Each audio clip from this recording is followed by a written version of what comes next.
Part 2 of మా ఊరు అమ్మవారి తీర్థం వీడియో ఇది. మార్నింగ్ నుంచి ఖాళీ లేకుండా ఆ రోజంతా అలా అయిపోయింది. ఇంకా ఆ రోజు నైట్ సింగిల్ గా తీర్థం వెళ్తే మా మిత్రగాడు కనిపించాడు. అక్కడ అవసరానికి వస్తారు వచ్చి తీర్థం కాబట్టి అలా రౌండ్ వేస్తుంటే మా డాక్టర్ అంకుల్ వారు మనోడితో కనిపించారు. అక్కడ నుంచి కొంచెం రైట్ టర్నింగ్ తీసుకుంటే మా నాన్ననే కనిపించాడు. అదేంటో కంటే చిన్నప్పటి నుంచి గన్లనగా కత్తిలనగా చాలా ఇష్టం అనమాట. అందులో నీ గన్ లోపల అగ్గిపుల్ల పడితే బలే కాలుతుంది. తీసుకుందా అని చెప్పి సరగంగా ఆలోచించాను. ఇంకొద్దులే అని చెప్పి అక్కడ పెట్టి వెళ్ళిపోతుంటే వీళ్ళు కూడా మన ఊరు అనుకోండి. నువ్వు వీడియో తీస్తున్నాడు భయం తమ్ముడు చెప్పు తమ్ముడు దీంతో పబ్జి ఆడతాడు మనం రియల్ పబ్జి ఆడతాం దీంతో మనం యూట్యూబ్ లో తోరు నువ్వు ఇన్స్టాగ్రామ్ లో అవునా వెళ్ళిపోయి వెనక్కి తీసుకొచ్చాడు మళ్ళీ తీసుకొచ్చాడు కదా అని చెప్పి వెళ్తుంటే ఈ తమ్ముడు 2,150 అవ్వట్లేదు. తమ్ముడు చెప్పు తమ్ముడు 200 తక్కువ రాదు అంతే అంటావు తమ్ముడు తమ్ముడు నీ కదరకున్నది చూసుకో ఫోటో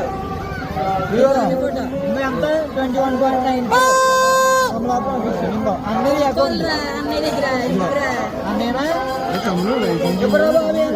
నేను బేరం ఆడుతుంటే పక్క నుంచి మా తమ్ముళ్ళు వచ్చి ఎవరు అనుకుంటున్నారు ఆయన బేరం ఆడితే అంటున్నారు.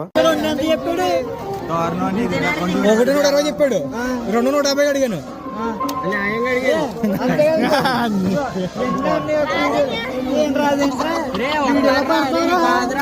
ఒకటి ఫ్రీగా ఇచ్చా ఫ్రీగా కూడా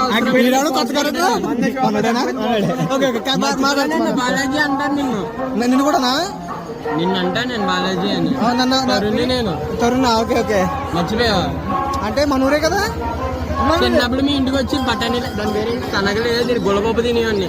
నువ్వే చిన్నకుండా నువ్వు చిన్నప్పుడు మా ఇంటికి వచ్చావా అయిందా బాగైందా ఏదో కాసేపు సరదాగా బేరవాడని తప్ప మనోడు అన్న పేమెంట్ చేశాను. కష్టపడి కొనుక్కున్నాం కాబట్టి మా మిత్రగాడు 10 చిన్న పాయింట్ చెక్ చేస్తున్నాడు. అంటే నాకొకటి ఆడుకోటి తీసుకున్నాంలేండి. మన పేజ్ పేరు ఏంటి